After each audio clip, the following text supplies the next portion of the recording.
5 people are killed and 10 others are also injured after a house collapsed following an explosion at the firecracker factory in Uttar Pradesh's Firozabad. The house where the firecracker factory was functioning crumbled in the explosion and many are still feared to be trapped under the debris. The roof of a nearby house is also collapsed in the incident. Meanwhile, the IG Agra range Deepak Kumar and Ramesh Ranjan, the DM of Firozabad, have shared more details about the incident. Let's listen into what they've said.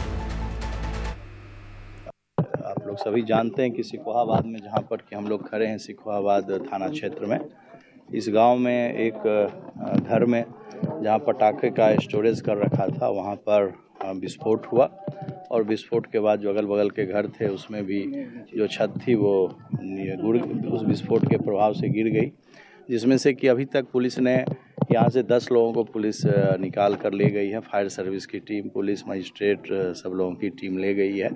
उसमें से जो अभी तक बताया गया है कि 6 लोगों का इलाज चल रहा है और 4 लोगों की इसमें आकस्मिक मृत्यु हो गई है। इस घटना में इसमें कैजुअलिटी हो गई। देखिए, ये जो गोदाम इस जगह पर था, इस जगह का जैसा कि आप लोग जानते हैं कि किसी भी रिहायशी इलाके में किसी भी गोदाम को लाइसेंस नहीं दिया जाता है। इसके नाम पर एक स्टोरेज का इसको लाइसेंस दिया गया था मजिस्ट्रेट के द्वारा फायर सर्विस की रिपोर्ट पर, और वो इस जो गांव है, गांव से थोड़ी दूर बाहर के जगह पर था। इस पर्टिकुलर जगह पर कहीं भी जहां पर रिहायशी इलाका रहता है वहां किसी प्रकार की गोदाम की का लाइसेंस नहीं दिया जाता है। देखिए, मौके पे थोड़े आप लोग साइड हो जाए, रेस्क्यू टीम लगी हुई है।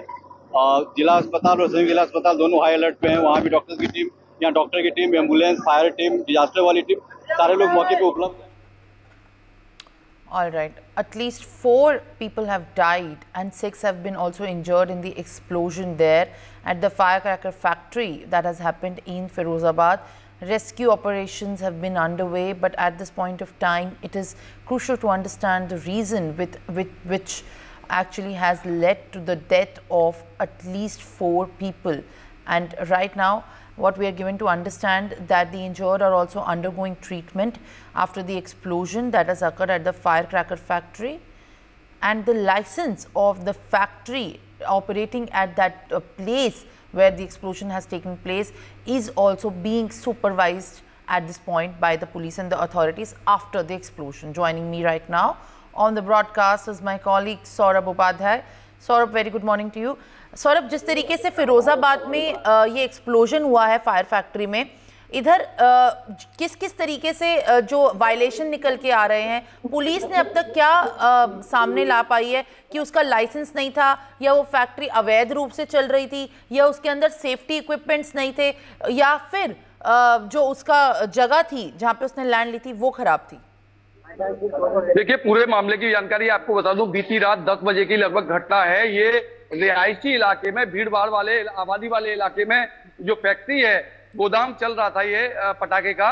और मैं आपको बता दूं, प्रशासन पूरी तरीके से इस बात पे अभी कोई चीजें स्पष्ट नहीं कर रहा है। डीएम से हमारी बात हुई, रमेश रंजन फिरोजाबाद के जिलाधिकारी हैं, साफ तौर पे बसते नजर आए इस सवाल से कि जांच कर रहा है प्रशासन। लेकिन मैं आपको बता दूं, 2017 में इसी शुकाबाद में एक घटना हुई थी इंडस्ट्रियल इलाके में, जहां 5 मजदूरों की मौत हुई थी। ऐसे ही एक पटाखा फैक्ट्री में आग लगी थी जहां 5 मजदूरों की मौत हुई थी। और नौशेरा थाना शुकाबाद क्षेत्र का गांव है, जो पूरा गांव घनी आबादी वाला गांव है, यहाँ पे बीच में एक किराए की बिल्डिंग लेके वहां पे गोदाम चल रहा था, जहां बड़े मात्रा में आतिशबाजी थी, बड़े मात्रा में बारूद था, जिसमें आग लगी है। किन्हीं कारणों से आग लगी हो, लेकिन इतना बड़ा विस्फोट हुआ है जिसकी गूंज लगभग 10 किलोमीटर तक गई।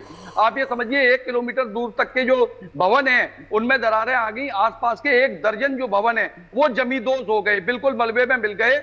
आप ये समझिए, इसमें स्थानीय प्रशासन की एक बड़ी लापरवाही सामने आई है। इलाकावासी ऐसा बताते हैं कि उन्होंने दर्जनों शिकायत की, लेकिन सुनने वाला कोई नहीं। किसी ने भी ये जहमत नहीं उठाई कि वहां पे कार्रवाई की जाए और ये जो घनी आबादी में चल रही है ये फैक्ट्री या गोदाम, इसको सीज किया जाए या उस पर कार्रवाई की जाए। ये केवल महज एक गोदाम नहीं है। जब इसे एक गोदाम में घटना हुई है तो प्रशासन ने कई एक गोदामों को जाकर मौके पर कार्रवाई की है। भूरे खां नाम के शख्स का ये गोदाम है जो बेखौफ होकर घनी आबादी में इसको संचालित कर रहा था, और इलाका पुलिस का पूरा आशीर्वाद मिला था। ये स्थानीय लोग बताते हैं कि क्योंकि शिकायत करने के बाद भी कोई कार्रवाई नहीं हुई। 5 लोगों की मौत हुई, 2 मासूम से बच्चे जिनको रेस्क्यू ऑपरेशन के दौरान निकाला गया, वो मलबे में दब गए थे। एक महिला और सहित 5 लोगों की मौत हो गई। इन 5 लोगों की मौत का जिम्मेदार कहीं ना कहीं जो भी है उस पर कड़ी कार्रवाई की जानी चाहिए, लेकिन स्थानीय प्रशासन की एक बड़ी लापरवाही सामने आई है। और क्योंकि अगर पहले उस पर कार्रवाई होती तो ये इतनी बड़ी घटना नहीं होती। 2017 में शुकाबाद में घटना हुई, उससे भी प्रशासन ने कोई सबक नहीं लिया और उसके बावजूद इतनी बड़ी घटना हुई। सौरभ, क्योंकि आप हमें और डिटेल्स दे रहे हैं, आप ये भी बताइए कि अब तक जो मौत का आंकड़ा है वो लेटेस्ट कितना है और कितने अभी जो लोग हैं उसमें बच्चे कितने, महिलाएं कितनी हैं, क्या ये सब प्रशासन ने देखा है, उनको ट्रीटमेंट मिल रहा है?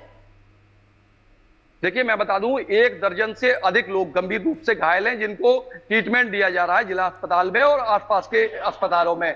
लेकिन यहाँ पे 5 लोगों की प्रशासन ने अब तक मौत की पुष्टि की है। यह आंकड़ा बढ़ भी सकता है क्योंकि इलाकावासी ऐसा बता रहे हैं कि जो लोग गंभीर हालत में गए हैं उनकी भी हालत ठीक नहीं है। ये आंकड़ा बढ़ सकता है। 5 लोगों में 2 मासूम बच्चे हैं, एक की उम्र लगभग 2.5 वर्ष बताई जा रही है, एक की 3.5 वर्ष।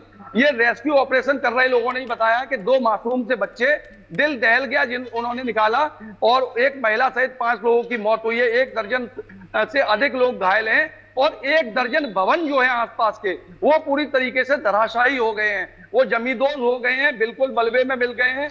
आप समझ सकती हैं कितना भयावह दृश्य हो गया, क्या मंजर होगा जिस समय ये विस्फोट हुआ, क्योंकि 10 किलोमीटर दूर तक इसकी जो गूंज है वो सुनाई दी लोगों को। लोगों में भय का माहौल पैदा हो गया। सारी रात जो स्थानीय लोग हैं गांव वाले वो नहीं सो पाए।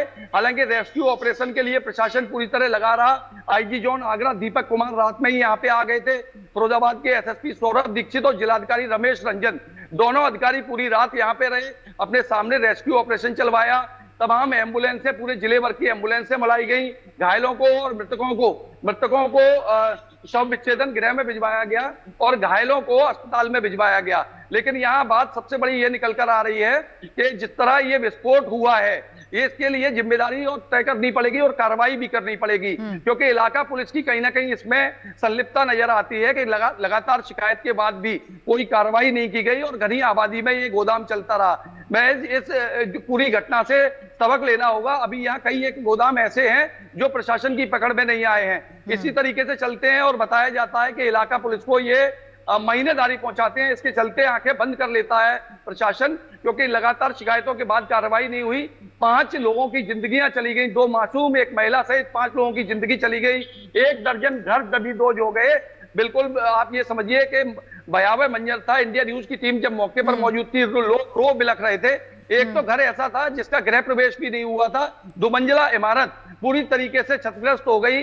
लोगों के यहाँ भारी नुकसान हुआ, गरीबों के घर में पूरे तरीके से उजड़ गए और प्रशासन मौके पे हालांकि सांत्वना देने का काम करता रहा, लेकिन लापरवाही स्थानीय प्रशासन की जरूर सामने आती है कि इतनी बड़ी घटना हुई। अगर समय रहते जिम्मेदार क्षेत्र जाते तो ये घटना नहीं होती।